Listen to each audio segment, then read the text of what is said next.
בעבר בעלי פרויקטים השקיעו בדירות לדוגמה, היום היזמים מתחילים את מופע הראווה כבר במשרדי המחירות. בנושא הזה אני רוצה לומר שלום לאדריכל מיקי תרבס, מסטודיו מיקיטה, ולאבי זיתן, מומחה לשיווק, בעלי זיתן, חברה לשיווק ואסטרטגיה. שלום אבי. מיקי, אתה מעצב משרדי מחירות. מה השתנה הלילה הזה? אכן, הרבה השתנה בשנים האחרונות. אם לפני 4 שנים משרדי המחירות היו איזשהו קרוון קטן ומסכן עם איזשהו ערוגה בחזית. ושני סוכנים. נכון, אז הדבר הזה נגמר. ובעצם היום יותר ויותר, במהלך משנה לשנה זה הולך וגדל, המשרדים נהיים יותר גדולים, יותר ראוותניים ויותר מושקעים. בעצם זה מתחיל כבר מעבר למבנה, אנחנו מתעסקים הרבה מאוד גם עם הפיתוח, זאת אומרת הפיתוח הסביבתי כבר הופך להיות חלק מהפרויקט. ואכן גם השם התחלף ממשרדי מחירות, זה כבר הפך למתחמי מחירות. זה בדרך כלל במקום של הפרויקט עצמו? מרכז מבקרים. מרכז מבקרים. זה נמצא במקום של הפרויקט עצמו בדרך כלל? בדרך כלל, כן, זה נמצא בשטחים איפה שהבנייה תבוא אחרונה בתור, בשטח של הבנייה עצמו, בשטח ששייך... או בשטח קרוב, לפעמים אין מקום בשטח הזה. מקום שאפשר לראות ממנו בעצם את חפירות של מרתפים, או בעצם דברים שיהוו מגבלה, אז לפעמים מזכירים שטח קרוב. אבל בכל מקרה, המבנים האלה הם מבנים שהם זמניים, ותוך שנה, שנתיים, הם מפנים את מקומם. אבי, כאיש שיווק ואסטרטגיה, זה מוכר משרדי מחירות ככה מאוד ראוותנים, מוכרים? לגמרי. אנחנו עוסקים במחירת חלומות. בסוף, התפקיד של משרד המחירות זה לייצר ריגושים, לייצר בעצם את החוויה. קוראים לזה היום חוויה. אנחנו במתחמי חוויה, לגעת בכל החושים, לא רק להעביר ניירות ולהראות את הדמויות המאוד בסיסיות, אלא לגרום לו באמת להתרגש. זה נמצא היום כמעט בכל נקודה, ממתחמים שאתה רואה באמת שנוגעים במוזיקה, במתחמים לצעירים, לפעמים זה גם ריחות, זה הרבה מאוד, זה עובד כמעט על כל החושים, זה עובד ביג טיים, כי המקום שבו אתה באמת חווה את הפרויקט מעבר לזה שהרבה פעמים אתה בכלל לא רואה כלום, אתה סתם רואה שטח בלי כלום, אתה יכול לדמיין, אתה יכול לראות את החלום, אתה רואה את המשפחה שלך גרה שם, וכשנעים לך נורא להיות במשרד מחירות, אתה רוצה להישאר שם. למרות זה איזשהו סוג של... למרות שלפעמים המשרד מחירות לפעמים הוא איזה 600 מטר, ואתה קונה דירה של 90 מטר. נכון. אז עדיין אתה חווה את החוויה. זה חלק מהחוויה. אבל אתה מראים לך את התמונה השלמה. אתה רואה בעצם את כל התמונה, אתה רואה בעצם את כל מה שהולך להיות פה. קשה לנו גם נורא לדמיין במשרד מחירות שכולו 3D, עם מסכים, עם פלזמות, עם מוזיקה, עם ריחות, מאוד עושה לי את זה. עכשיו, אם אני מרגיש שזה נגע בי וריגש אותי כמו בחיים, אז אני רוצה להישאר שם. אז אני רוצה לקבל עוד פרטים, ומתחיל בעצם אקט של מחירה שהוא הרבה יותר אינטנסיבי. ולגמרי עובד. זה עוזר למחירה פשוט. כן. מיקי, איזה דברים, תן לנו דוגמאות ככה של דברים ספציפיים שעושים במשרדי מחירות. היום, במשרדי מחירות, מה מוסיפים באמת...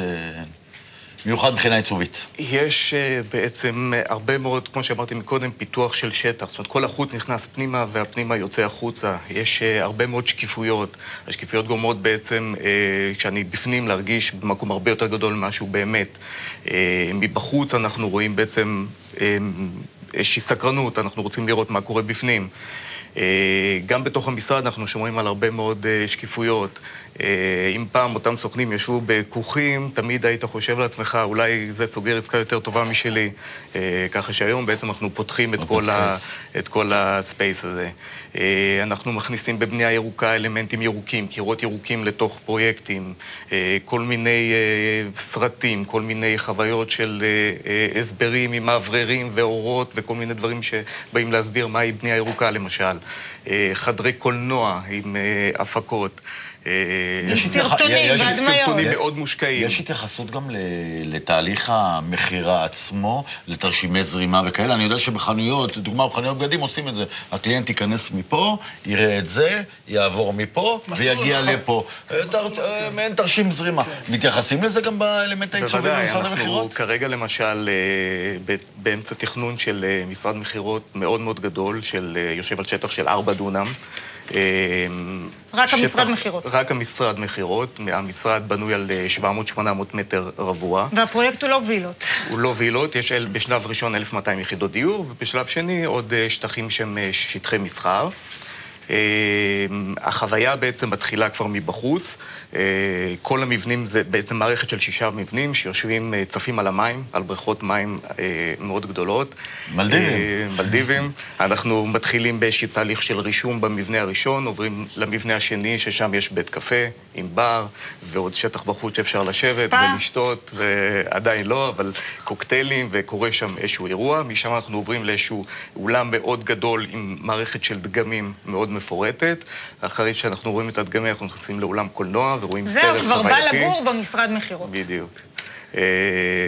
דרך סוכנים ודרך כל המעברים נעשים מעל המים, ומאוד מאוד מעניין. וכל זה מביא בסוף לחתימה. כן, מה שמיקי אבל אומר, יש פה שני דברים שצריך לשים עליהם. כששוכחים שבעצם מי ששילם על זה, זה הרוכש. כן, וזה אנחנו לא חושבים על זה ברגע הזה, כי אנחנו לא קנינו. יש פה אלמנט אחד של דיזיין, שהוא מאוד משפיע. אנחנו יודעים שדיזיין מטרס, אנחנו מכירים את זה עוד מפיליפ סטארק ומפרויקטים שהתחילו כבר לפני כמה שנים.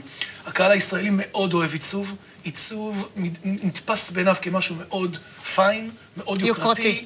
וכיוקרתי אני רוצה להיות מחובר לדבר הזה. לכן כל האלמנטים שהוא תיאר אותם בעצם יוצרים סוג של תפיסה חזותית בעין של מקום מאוד מוקפד ומעוצב, סוג של לופטים כאלה או מוזיאון קטן, בסדר, כמו שאמרת, מרכז מבקרים. והדבר השני שיש בשנים האחרונות הלימה בין הקונספט של הפרויקט לבין העיצוב של מתחמי המחירה. זאת אומרת, אם אני בפרויקט ירוק, אני משתמש באלמנטים רגילים. אם אני מתחם של צעירים, אז אני אשים אלמנטים זזים, דברים, מוזיקה. זאת אומרת, אתה ממש רואה חיבור בין הקונספט כמו יותר דיסקוטקי כן, כאילו אני ממש בונה את המקום, את החלל, באופן שבו מתחבר לתמה של כלל הפרויקט כולו. ואז הלקוח מרגיש שהוא נמצא באיזשהו מיקרו-קוסמוס של הפרויקט שהוא הולך לגור. אותם משרדי מחירות מחליפים את הדירה לדוגמה, או באים בנוסף? היה טרנד עכשיו מאוד גדול של משרדי מחירות, מאחר והדירות עד לפני 3 שנתיים נמכרו מאוד מאוד מהר. לא הגיעו אפילו למצב... לא דירות לדוגמה. שדירות לדוגמה, זאת אומרת, גמרו כבר, הבניין כבר היה מאוכלס עוד לפני שהספיקו למכור. יפה, זה מצב טוב, זה צרות של עשירים.